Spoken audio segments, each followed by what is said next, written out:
Here we go, Wednesday Night Magic with your guy, Bobby Maximus. We are going live. I try to go live every Wednesday night to talk about one of my very favorite things in the world, one of my biggest passions, Magic the Gathering. I've been playing since 1994. I started in Unlimited 31 years, which makes me a true, bona fide Magic the Gathering OG. And you're here because you love Magic the Gathering. You're here because you love Commander. You are here because you love deck tech. And you're here because you love like-minded people and a great community. You're also here because you are here to learn and have some fun with literally the realest Magic the Gathering creator in the multiverse today. Why do I say I'm the realest? A lot of people talk a big talk. I love Commander. I love Magic the Gathering. And they've got like 3 Commander decks or 4 Commander decks. I literally have 57 full top tier collectible Magic the Gathering decks. They all exist in real time. You can come to my humble abode on my multiverse, on my plane. You can pull a deck and we can play. I don't switch cards between decks. I don't put graphics on the screen. I don't use proxies. If it's in my deck, if it's on my deck list on Moxfield, those cards exist in real time. And why do I think that matters? Before we get into deck tech, that matters. Because a lot of times I see these creators do deck techs, and they will use the very best of the best cards. Everyone's, Corval deck has a Mox Diamond. Everyone's Krenko deck has a Mox Diamond. Everyone's Kumena deck has a Mox Diamond. Everyone's Kalia of the Vast deck has a Mox Diamond, and a Lion's Eye Diamond, and a Grim Monolith, and all these other cards, right? Everyone's Lathril deck has a Gaia's Cradle. I can tell you right now, I only have 3 Gaia's Cradles. So I've got to put them in the decks that make the most sense. But then the decks that I need a Gaia's Cradle, I've got to come up with another solution. So not all my decks are perfect. But that's the real world, because sometimes you have to work with the cards you have. All right? And frankly, I don't want to have 57 Commander decks, and every single Commander deck has the same 20 core cards. That's not fun. It's not enjoyable. I don't think it makes for a good gaming experience. I like variety. And so having to build decks from real cards with somewhat limited resources, I think makes for a really interesting talk. So today, I want to talk to you. I'm going to actually upgrade my weapons deck, my Boros weapons deck in real time. And I want to talk to you about the kind of things that I think about and what my thought pattern is when I build a Commander deck. All right? So the first thing I want to say is it's really, really helpful if you have on your computer. This is my side computer right now. And I'm actually pulling up my weapons deck. It's called Katana Kaji no Seto. All right? If you know that reference, we could probably be best friends. But this is my deck. And it's online. And the reason I do this is because then it's very easy to see what I have in front of me. If you're trying to build a deck and you're looking through 100 cards, that gets really, really difficult to sort them. It gets difficult to sort them for what people call mana curve, mana value, to see what's in your deck. If I am at the LGS and I want to know, listen, with 57 full decks, I can't remember every single card that's in every single deck. So if I'm at the LGS and there's a card that I look like I might want, or a card that looks like I might want it, then I can look up my deck online, I can make the purchase, I can trade for it, I can whatever, and I can take that card home and I can insert it in my deck. It also gives me a lot of metadata, right? It tells me how many lands I have in this deck. For example, in this deck I have 37 lands. It tells me how many artifacts I have. It tells me how many creatures I have. It tells me how many sorceries I have.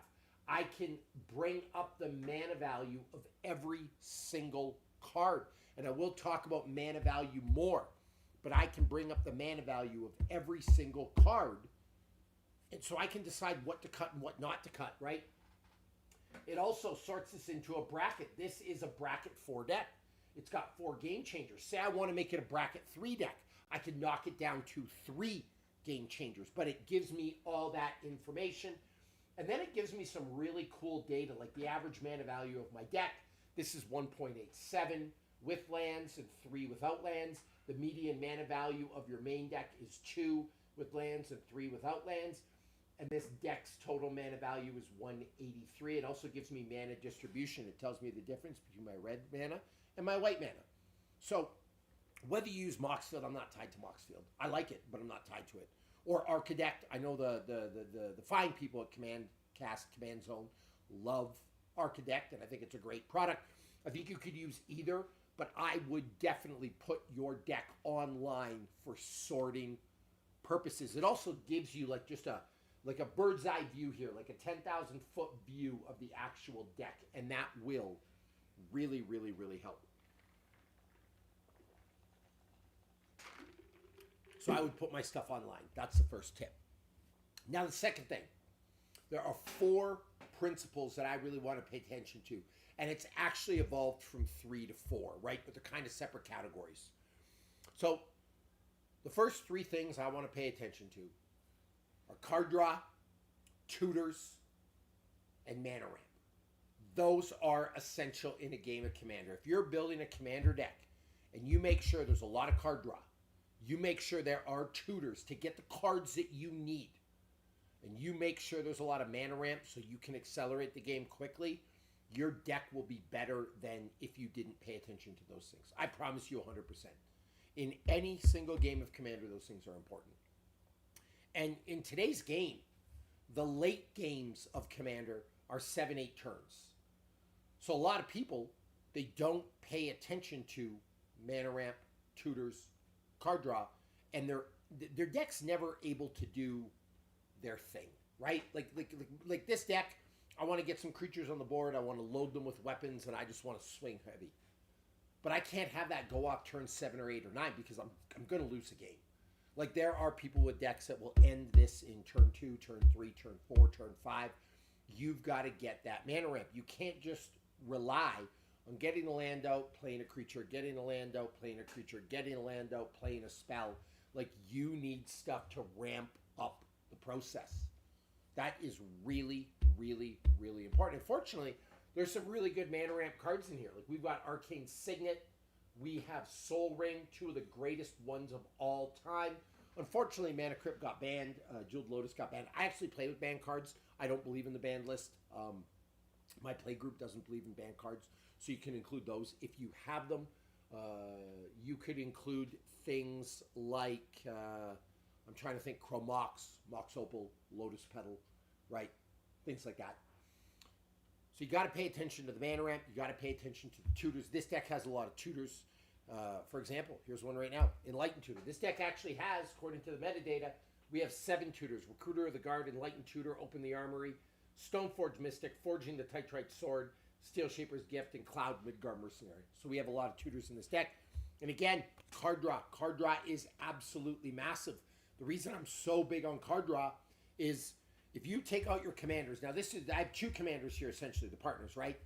So that means in this stack, I have 98 cards, okay? So if I draw 1, 2, 3, 4, 5, 6, 7, and I didn't shuffle, but, yeah, of course, a lot of lands and a card because I haven't shuffled yet. I haven't quite played with this deck in a little bit. I was reorganizing it. I filmed it for my YouTube channel. By the way, on this YouTube channel, I have a bunch of decks that are up, so you can take a look at them, all right? And in the show notes of all these decks, you will find links to my Moxfield if you want to see this actual specific deck. Again, this is called, this deck, this is Katanakaji no Sado, all right? Just wanted to get the pronunciation right. But with all these cards left, if you take 7, and we'll do that again just for show, okay? We take these 7 cards aside. Look at all the cards you have left. Like, what if the card you need is at the bottom? Man, you're going to need tutors to get those out. So if you really, really, really want to enact your plan, you 100% need tutors, okay? So this 4th elusive thing that I talked about having 4 categories you need to win. But maybe I could divide it into 3 into 1 to make it make more sense. mana value of the deck. People talk about curve and they'll sort their cards like this. Like, okay, here's a 0 drop, here's a 1 drop, here's a 3 drop, here's a 1 drop, here's a 2 drop, here's a 2, here's a 1, here's a 2, here's a 3. And they'll try to sort their cards like that. I don't like doing that. It gets really complicated. It gets overbearing. What I look at is total mana value of the deck. Knights of Old, let me try this. Is that better? Let me know if that works out. It might be because the mic was a little far away from me. So thank you for that feedback. Really, really helps. I can't tell what I'm hearing on the other end. Knights of Old, let me know if that fixed the issue. And by the way, smash that like button. Let's get the algorithm up. Let's get more people in here. At any rate,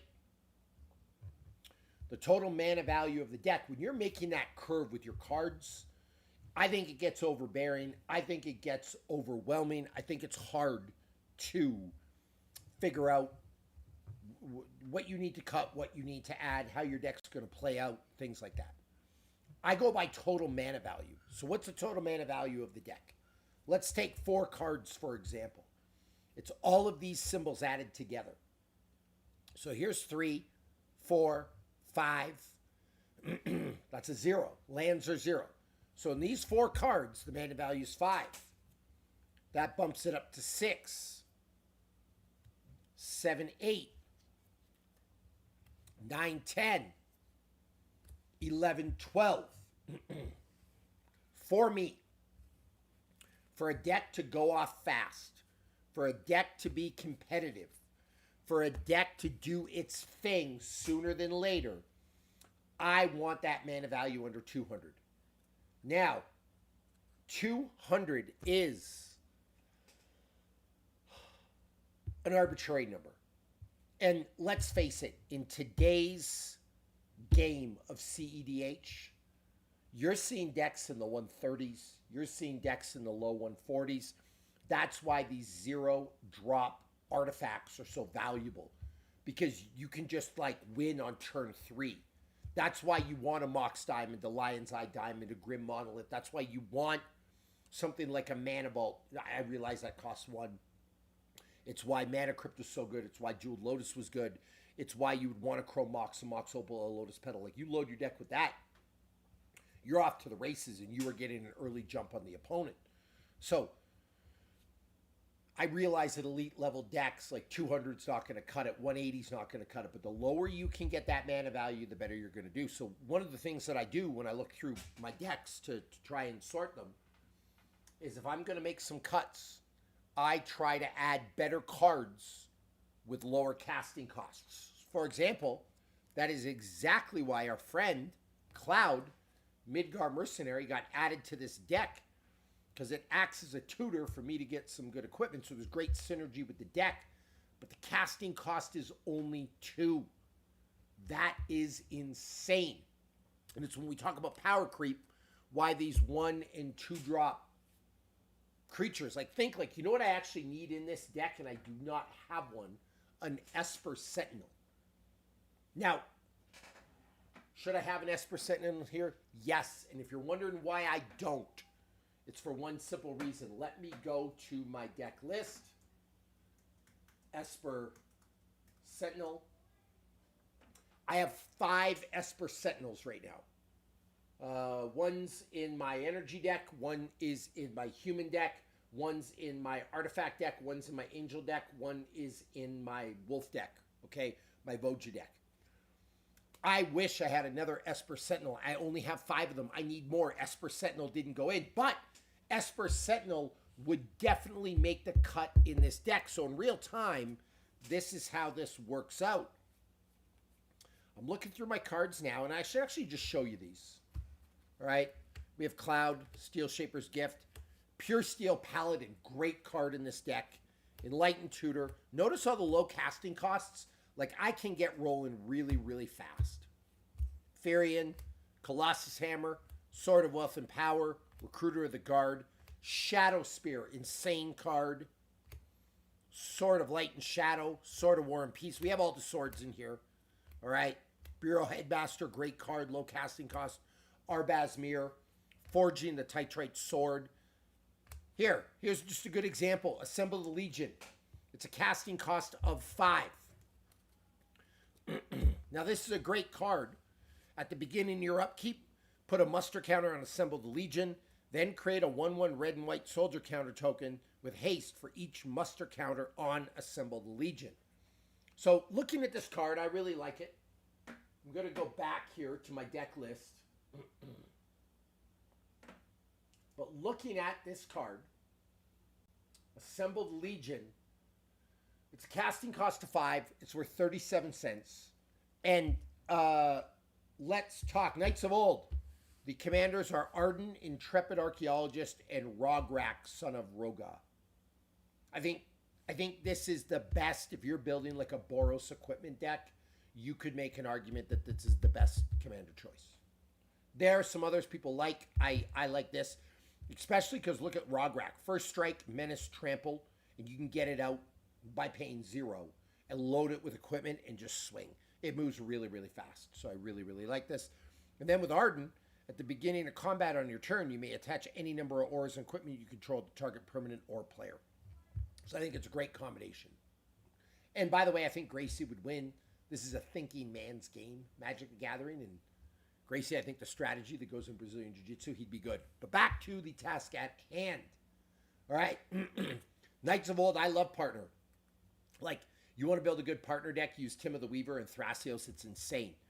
But Assemble the Legion's a 5-drop. Now, we're talking Magic the Gathering Commander today that turn 7 or 8 is the late game. So you got to think, maybe you get this out turn 5, maybe you get it out turn 4, turn 3. Okay, you're going to make a few 1/1 red, white soldier creature tokens. Esper Sentinel, can we agree, is a better card than this? Actually, comment on this. By the way, smash that like button. Who thinks this is a better card than Esper Sentinel? What do you think's better? Assemble the Legion or Esper Sentinel in the context of an equipment deck? And guys, I'm trying to multitask, so I just got to do something here. All right. So, I'm actually trying to draft my fantasy football team. Listen, this is Muscles and Magic the Gathering. I'm a bit of a jock. I like fantasy football. I like working out. I fought in the UFC. But also, you can see, look at the dichotomy back here. Fought in the UFC, and then axes that were actually used in The Hobbit made by Weta. So, pretty cool. Do you have to pay attachment cost on Arden? At the beginning of combat on your turn, you may attach any number of auras and permanents to control. Nope. It just goes right on them. All right. Now, Esper Sentinel, Knights of Old, correct. So here's how this works. All right. Esper Sentinel is a better card than Assemble the Legion. And it's a lower casting cost. So what you're doing is you're dropping the casting cost from 5 to 1, and you get a much more usable card. Does that make sense? So now the total mana value of the deck is going to go from 183 to 179. And imagine doing that across multiple fronts. Now, you can't have all low casting cost stuff. And let me kind of, fly through these again, show you a couple of cards. Sometimes, for example, you need a big casting cost game ender. And I'm looking for my game ender here. Well, here's a casting cost of 4. Not much is beating that. Perforce God of the Forge is insane. All right? Charles, how's that? Awesome. I have always loved Core Tribal. I love it. But like Perforce God of the Forge, you're not going to replace that with Esper Sentinel. I get that it takes the mana value down, but there we are. All right?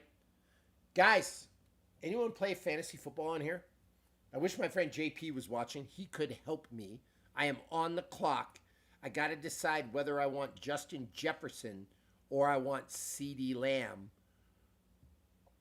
Man, I think I got to take Justin Jefferson. There we go. All right. Fun. Okay, so back to the view. Sorry, guys, you're getting some fantasy football tonight. I am involved in many things. I am the Muscles Magic the Gathering. We'll talk fantasy football. I'm also, just to stay in character, I'm drinking a protein shake, so not your typical Magic the Gathering player. Charles says Jefferson. That's who I took. I'm glad you're a fellow football fan and Magic the Gatherer. Love it. My community is coming together. But now, there are some cards with a really high casting cost that do make sense in a deck. So you don't want to replace every card with high casting cost. And I'm actually looking for a specific example here. Sometimes you need stuff with a big casting cost that's an absolute game ender. And what does that look like? Aurelia the War Leader. Massive casting cost, but when you put this out on turn 7 or 6 or whatever it is, like, you're going to win the game.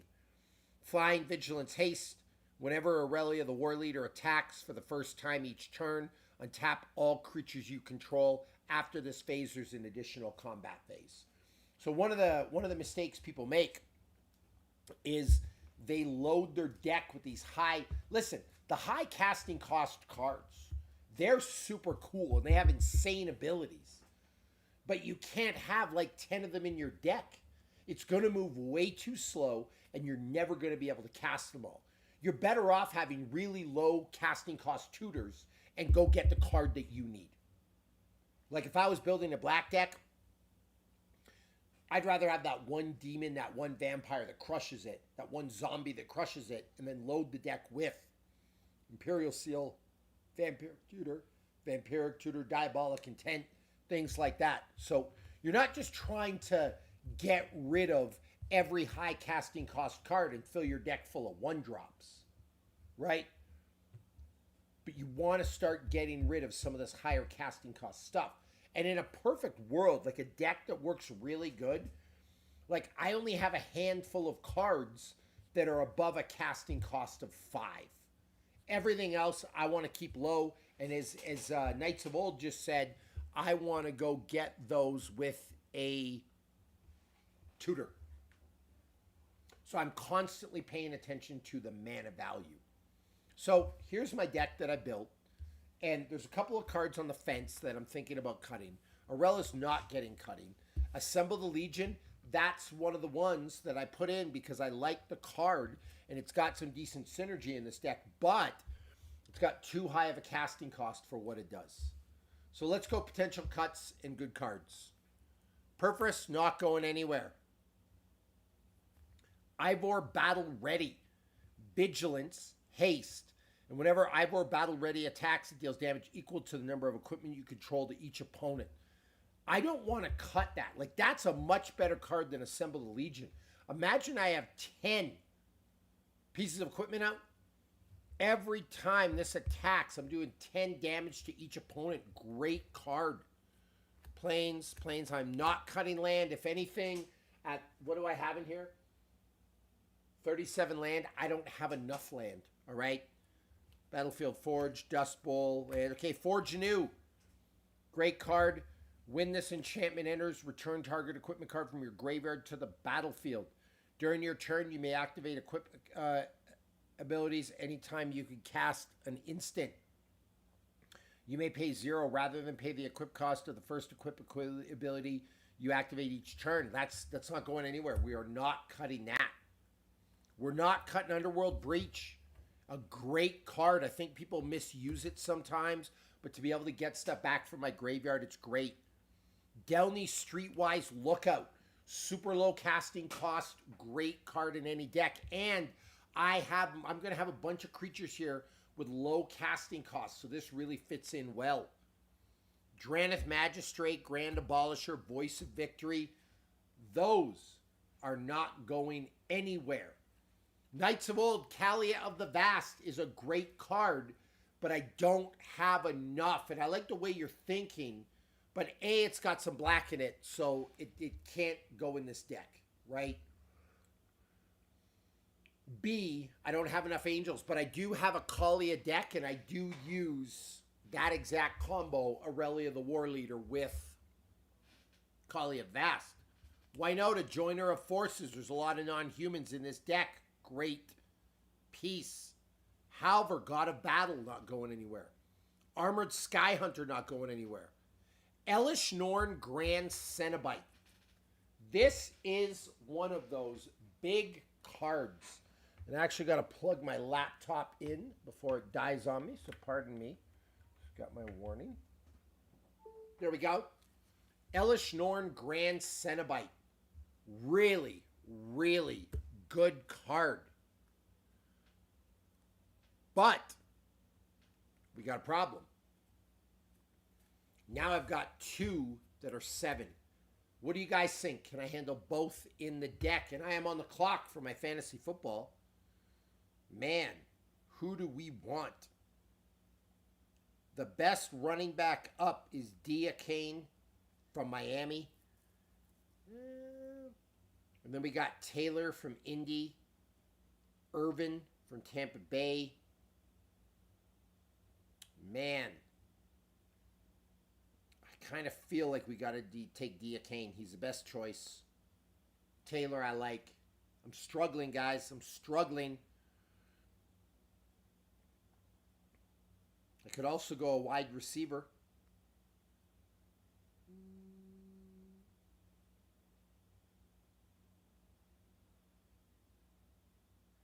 I think I got to go the Miami running back. Done. All right. So back to the show. I apologize for the interruption. Taylor kind of fell off. Yeah, Charles. I went with Devon Achane from Miami. He's got some good stats, and my apps told me that's the guy to pick. So at any rate, back to the show, Charles. Elish Norn and Aurelia. Elish Norn is a great card, but again, super high casting cost, and I already have Aurelia. And then look at this. We have Ancient Copper Dragon. Another high casting cost card. So really, like, I guess what I'm trying to figure out. Great White Productions. My Wednesday is great. I'm doing Magic the Gathering with all my friends. I'm doing a fantasy football draft. I always want to call it a Final Fantasy draft. I'm going to play some Breath of the Wild tonight, eat some pizza. It's going to be a great night. Here is the deal. All right? 3 high casting cost cards. These 3, I don't know if all of them can stay, especially I've got the card to put in that helps with power creep. And out of these, like, I feel like Aurelia is a game ender. I feel like Ancient Copper Dragon can help me just basically cast my entire hand. If anything's going to get cut, it's probably Elish Norn. It's an insane card, and to think you're going to cut Elish Norn, I mean, really? But, again, if I can get an Esper Sentinel, that's probably going to win. A Blood Moon, I'm not cutting that. Open the Armory, not cutting that. 4th Iralingus, not cutting that. Swords to Plowshares, Chroma's Will. I'm not cutting any of my equipment. This is an exception. Excalibur Sword of Eden has an absolutely massive casting cost. But for every historic permanent, it costs X less to cast. I am probably getting this up for close to free by the time it comes up. So my casting cost of the deck right now is 183. But it probably plays more like a 170-ish. In Grey White, you're probably right. Elish Norn's probably getting cut. The Raven Clan War Axe. It's a pretty decent card, and it allows me to get Ivor Battle Ready out, which is good. So it acts like a tutor. We're not cutting that. We're not cutting that. We're not cutting Horn of Gondor. We're not cutting the Arcane Signet. We're obviously not cutting lands. We're not cutting Umezawa's Jit. Okay? We're not cutting the Blade of Selves. I really, really like it. I think it's a great piece of equipment. Okay? So that's kind of how I go through decks. All right? Now, to kind of speed this process up, let's see any more cards that might get cut. Let me see. Obviously, we're not cutting Stoneforge Mystic. I'm just showing you some of the highlights. We're not cutting Sigarda's Aid. We're not cutting the Pure Steel Paladin or the Steel Shaper's Gift or Cloud. Maybe we cut Danitha. Danitha's okay. But again, a casting cost of 5.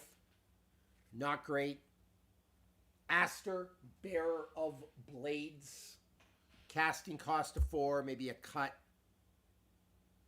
Togo Weaponsmith. I think it's a great card for a casting cost of 3. Otari, Sun's Glory. That could potentially get cut for a casting cost of 5. Witch Enchanter, I don't want to cut removal. And I haven't even talked about removal or counter spells or things like that. Brunner Battlehammer could potentially get cut, but I like that it reduces the equip cost of my equipment. So there are potential cuts, all right? Kind of went through the deck. If you want to see a copy of the whole deck list, you can get it on Moxfield. But these are the cards that I might consider cutting to get the total mana value down. I got 6. Everything else is super low casting cost, and away we go. All right, it's my turn to draft again. And A.J. Brown from Philly is available. I'm in. He's going to have some big numbers this year. They're hungry. Okay, there we go. So, here we go. We got Danitha, Elish Norn, Assemble the Legion, Bruno, Battlehammer, Atari Sun's Glory, Aster Bearer Blades. So now what I'm going to do is I'm going to see what other cards that could potentially make the cut. And I actually have a giant thing of cards here, right? So here's a potential one. Molnar Stormhammer. It is an equipment deck. I think this card's okay. I just don't think it's great. So that's obviously not a choice. But that, I mean, some people would put it in an equipment deck. And I got no problem with that. Like, I've seen it do some good things. Etir and Pruin. Great card, especially if you've got a massive life total. I might consider putting that in. But, Charles, thank you for the pump up. But there's not enough lifelink in this deck, so that card is not going to work. Nesting Dovehawk, great card. But again, I don't have a lot of synergy in this deck for that. So that's obviously not going to make it. Open the Armory. I already haven't opened the Armory, but it would be really cool to put the Sonic version in it. So sometimes I'll do that for collectability. Oh, there's one. The Hammer of Nazan. Whenever another equipment you control enters, you may attach that equipment to target creature you control. Equipped creature gets +2/+0 and has indestructible. Massive. Massive. So that's like, I'd say this can go in for one of these. And even if I shave the casting cost down by 1, it's going to be a great card. All right? Because whenever any equipment enters, you can attach that equipment to target creature you control. So great. You just avoid the equip cost, which works really good for certain decks, right? So that's obviously a choice that might work. Man, this is kind of cool. Knuckles the Aknita. Great in a treasure deck. I've got to actually put that in my treasure deck. That's going to go in my Corvo deck and my Olivia deck, but can't do anything about that now. I don't think it fits in here. Too bad Deadly Dispute did not fit. Unexpected Windfall, great card, but I don't think it's good enough to go in here. Like I said, I'm just looking through cards off screen, reading them out. I am on the clock. All right, who am I going to take? Oh, man. This is tough. Running back or wide receiver?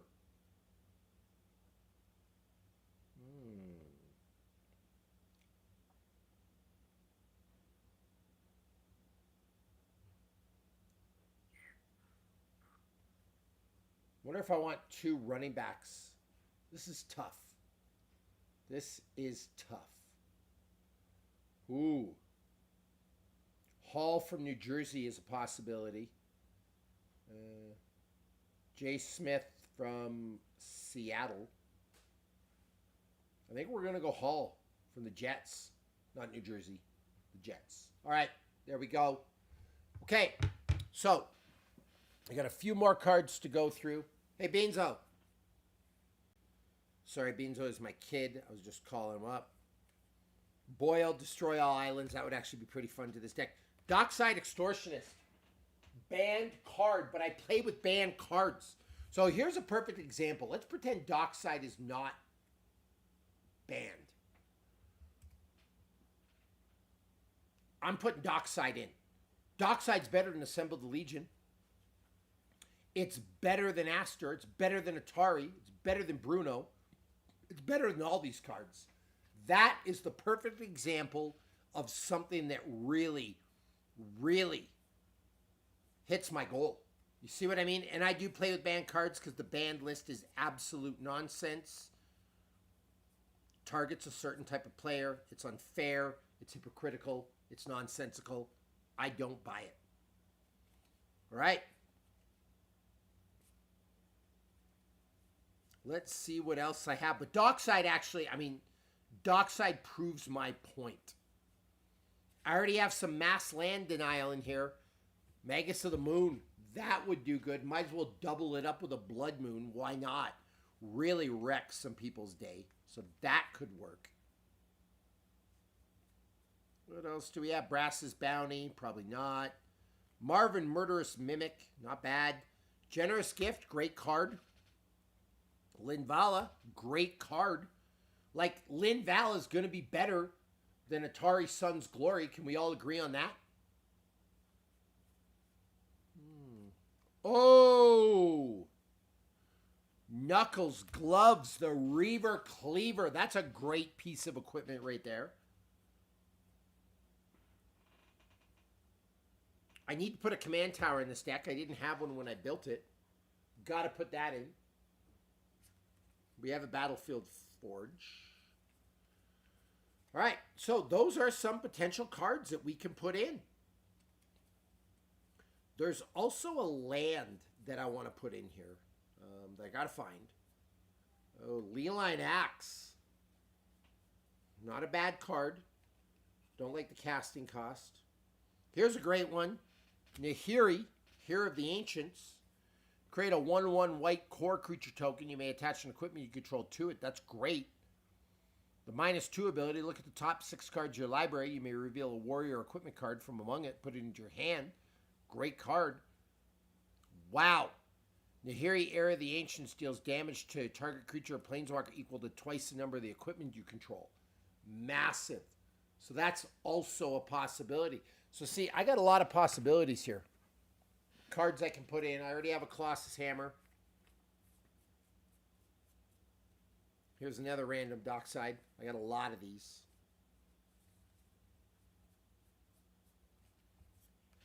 That's like an include in any artifact deck. But, I already have too many high casting cost things in this deck, so that is not going to work. So this is how I build decks. I look for what I could potentially cut with high casting costs that I think I could get rid of. And maybe I just put those in because I didn't have other things. Maybe I thought Aster. Aster does have a lot of synergy. These are not bad cards. Each one of these has great synergy with this deck. But I can only have so many, if that makes sense. So that's what I got to decide to cut. Now, the command tower is easy, right? We have a lot of planes in this deck. Let's take a Bloomborough Plains out. We're going to put in command tower. That is a no-brainer. It should have been done already. It just wasn't. I'm sorry. I apologize. But we are going to put in the command tower because it is a better land. It's the best land in Commander.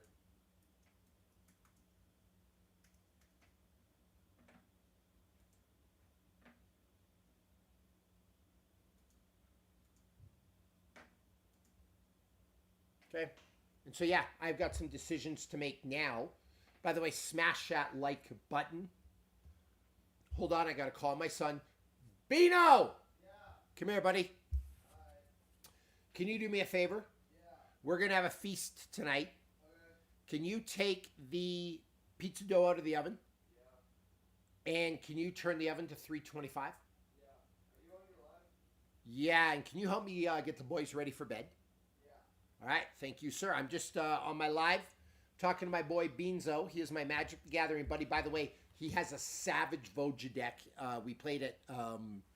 We had a play group that goes to World Championships for Jiu-Jitsu every year. We all play Magic. He actually wrecked the table.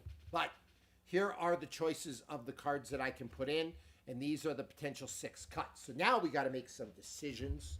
Maybe you can help me. Does anyone want to shoot first? Smash that like button, by the way. Does anyone have any ideas about what we could cut or what you want to see cut or what would be a great idea? I'd love to hear somebody go first. All right. So, I'm looking for one more thing because I want to show you one more thing that I do when I go through cards here. Okay. So I'm actually looking for a very specific land. I've got my extra bulk boxes of good cards.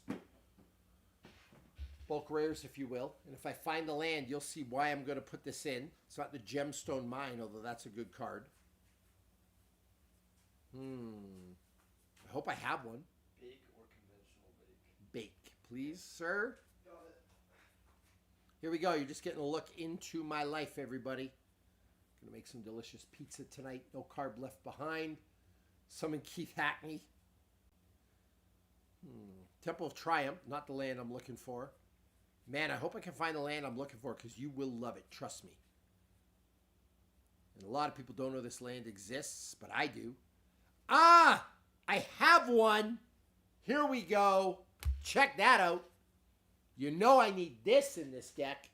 Kirk Heap. I can't believe it wasn't in here before. But why not?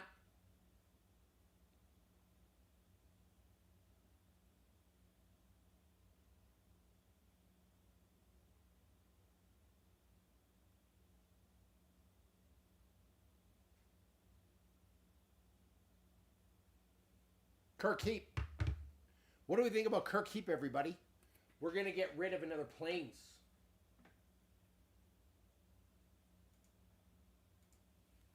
Why do we want Kirk Heap? Super useful card. Look at this. So you can add a colorless mana. It doesn't come in tapped, so that's a huge plus. And you can create a 0/1 red kobold creature. You can create that and attach equipment to it. A 0/1 might not feel good to you, right? But it's a great chump blocker. There's nothing wrong with that at all. What version is this? MOC. It's a great chump blocker, and you can attach equipment to it. So maybe the 0/1 by itself isn't that great, but with all the equipment on it, it's going to turn into an absolute monster. So Kirk Heap's got to go in here. So there's another free upgrade. I was looking for that land, and we got one. And I think that's useful in a lot of decks, not just an equipment deck, honestly. But obviously in a Boros equipment deck, that card's great. So now the question is like, what do we cut for these things, right? We could put a lot of good cards in here. I mean, there's some kind of universe where we could swap 6 for 6 and it would be better. Let's actually see the mana value on that. 4, 9, 13, 18, 25, 30. And if I add these up, we have 4, 7, 11, 13, 15, 17. We could take 13. If we just did a swap, we could take 13 off the mana value of this deck of just a straight swap. And like, listen, I get it. Elish Norn's a great card, but Linvala, Keeper of Silence might be better. Like, actually, let's vote on it. What do you think is better? Straight up. Right? What do you think is straight up better? Elish Norn or Linvala? I would actually love your opinion on this because I'm struggling. And by the way, I might sit on this for 24 hours. A lot of times when I think about making a switch, I sit on it for 24 hours just to make sure it's what I really want. But honestly, what do you think is a better card? Elish Norn or Linvala, Keeper Silence? I think there's some universes where Linvala is better.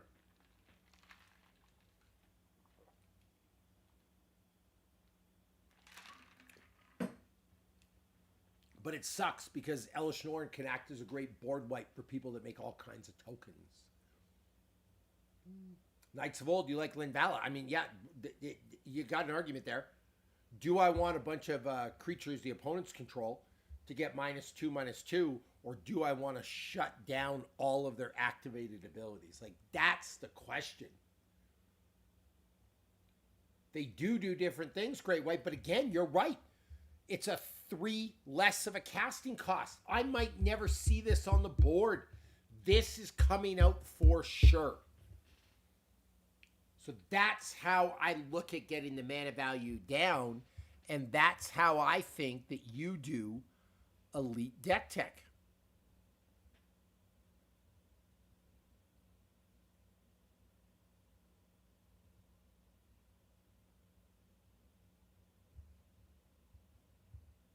By the way, does that make sense to everybody? So my total mana value of this deck right now is at 183.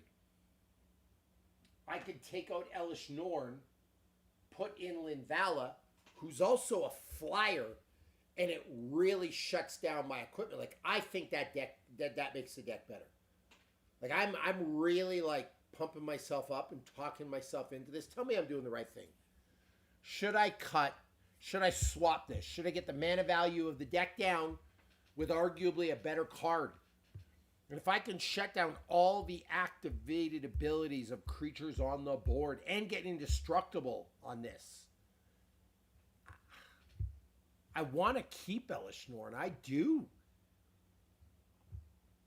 And this is one of those cards that used to be such a great card.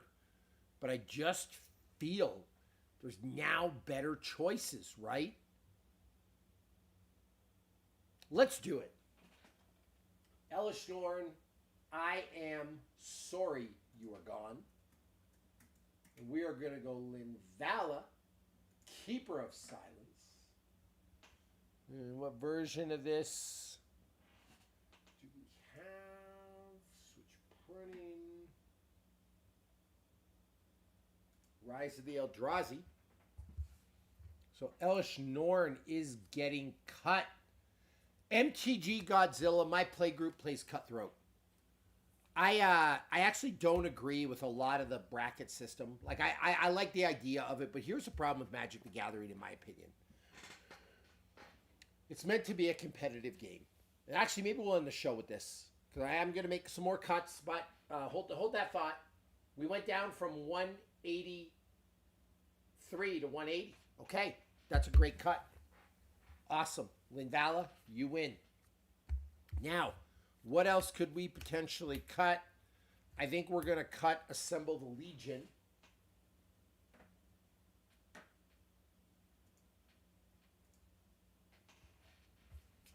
That's a no-brainer.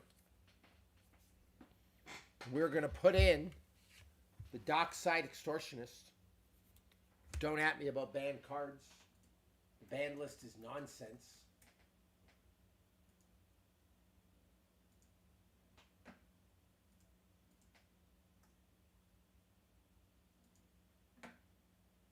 Hopefully Dockside will be rightfully unbanned.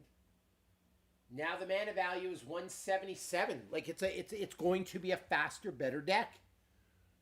Nyx, so Shrine to Nyx would work good in this deck, but I need one. They're already used in a lot of my decks. So there we go. And the question is, do I want to cut any of these other ones, right? For like the Reaver Cleaver, for things like that. I can really, really work some magic with this deck. But here's the deal, guys.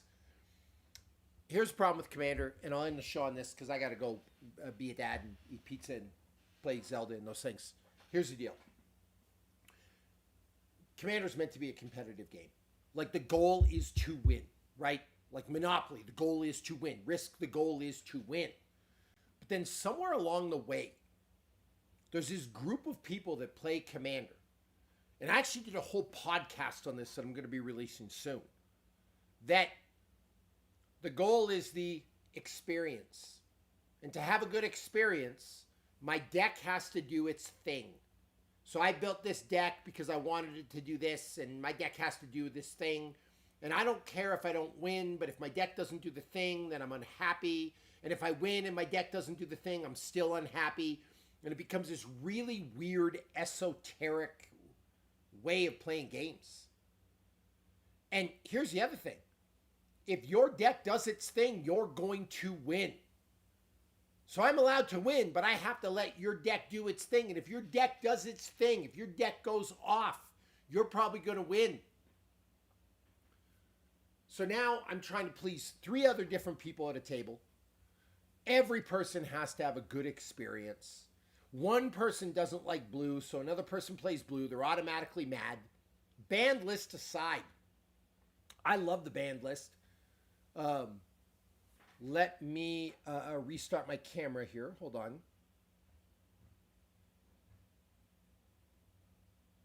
There we go. There we go. So here's the deal. I don't love the ban list. I hate that the ban list exists. I love cards on the ban list. Like I like Dockside Extortionist, right? But even ban list aside, there are cards people hate. So now MTG Godzilla, you're like, how many stacks pieces do you want to use in your deck? Is your play group okay with it? Like, what do you mean if they're okay with it? Because one person loves Rhystic Study, one person hates it. One person loves Smother and Tithe, one person hates it. Now I gotta please everybody at the group and make sure nobody's feelings are hurt by a certain card. Here's the other interesting thing. I have seen people get angry at a table because somebody used a Vampiric Tutor. But they have a Demonic Tutor in their own deck. Like, talk about hypocrisy. Or they don't like your counterspell, but they like their counterspell. That, to me, is a major, major problem.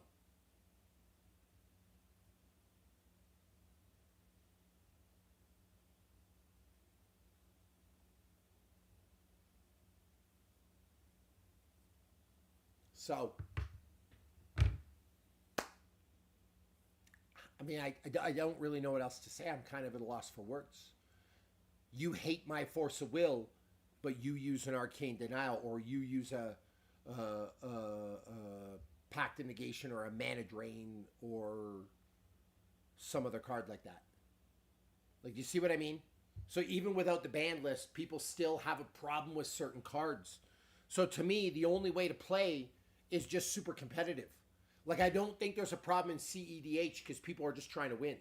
I actually don't think there's a problem with Bracket 4 either, because you get unlimited game changers and really anything goes and you're just trying to win and everyone's coming in with the same power.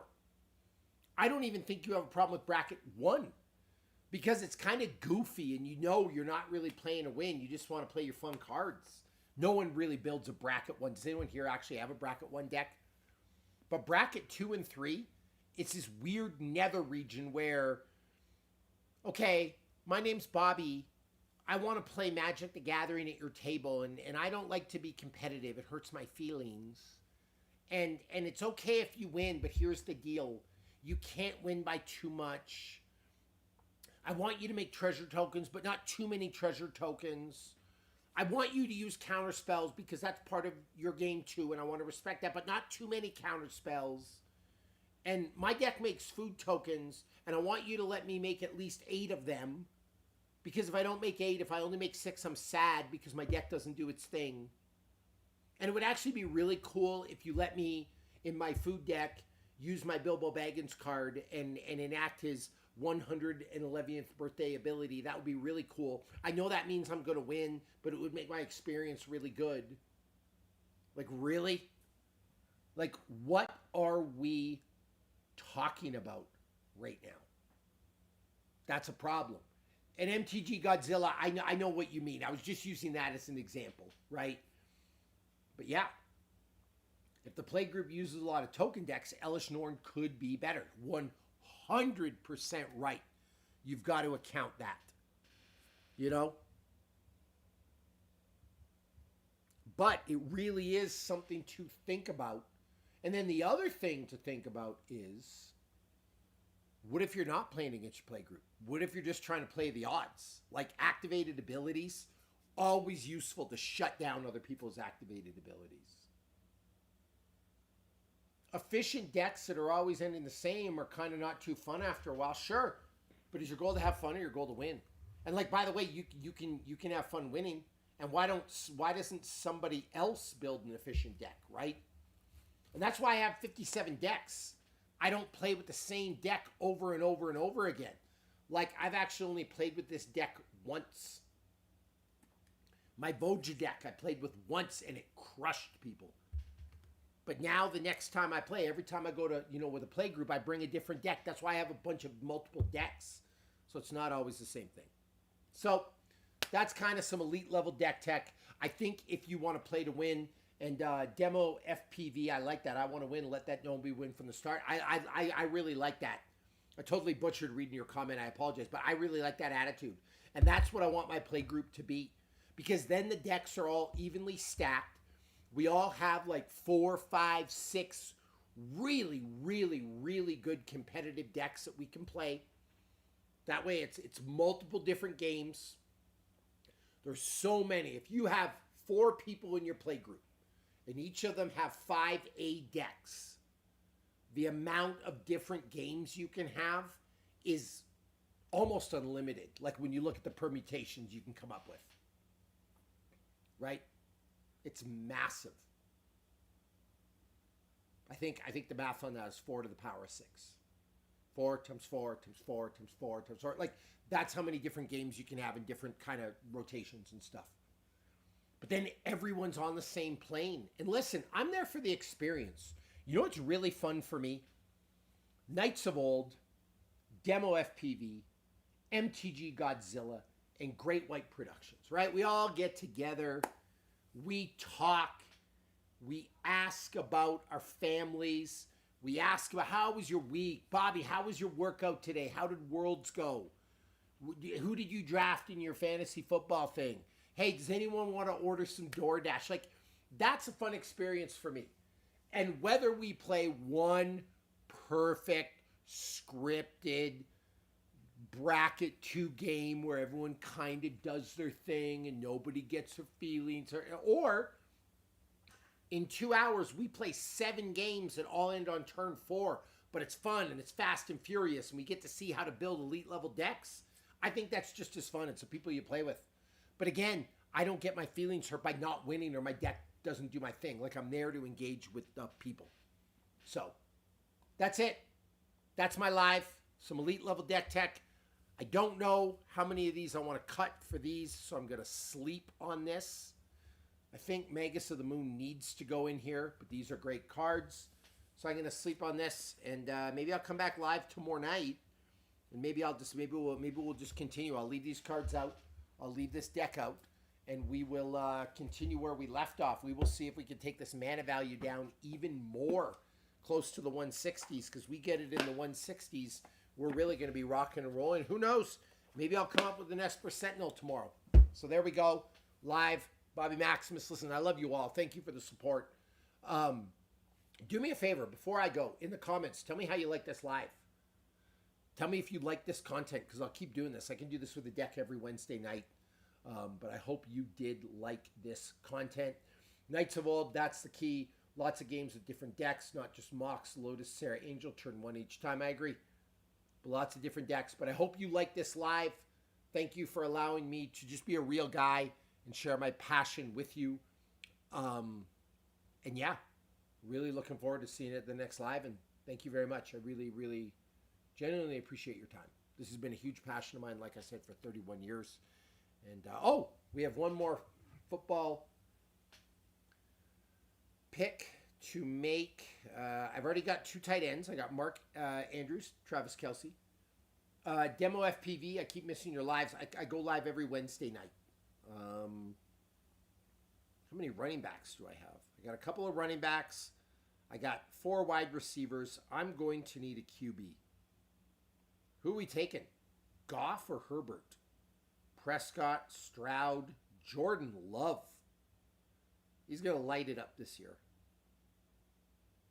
Let's go Jordan Love. All right, everyone. Sorry, I had to attend. My group's having their draft tonight, so I had to double bill. MTG Godzilla, it's great when you build your own deck with a copy, a list, and bring it to game night, then you get the win. Each game teaches us points to upgrade the deck. I agree. That's all I'm here for. Like, what I really like is the experience of playing my deck. If it doesn't work out, I go back to the drawing board. Like, I'm looking forward to trying this out, and if it's not good, then I'll change it. And what I really like doing is doing deck tech like this, and then I go try it out and play. Like, I'm not attached, so the experience means a lot to me. And that's why I think I don't get my feelings hurt and stuff like that. But demo, to your point, I go live every Wednesday night. Sometimes if I'm around, I'll do it Thursday and Friday, but I plan for every Wednesday. But the other thing you can do, turn your notifications on, because you will get notified when I go live. So thank you, everyone. I love you lots. I'm grateful. This has been an awesome experience. And again, you know, listen, I fought in the UFC. I did some stuff. I won a World Brazilian Jiu-Jitsu Masters Championship at black belt. I've done a lot in my life. I've written for Men's Health. I've done all that. But honestly, this is like the thing I love the most in the world. So thank you for spending time with me. Thank you for allowing me to share my passion. I've said that a million times, but I'm truly just grateful. So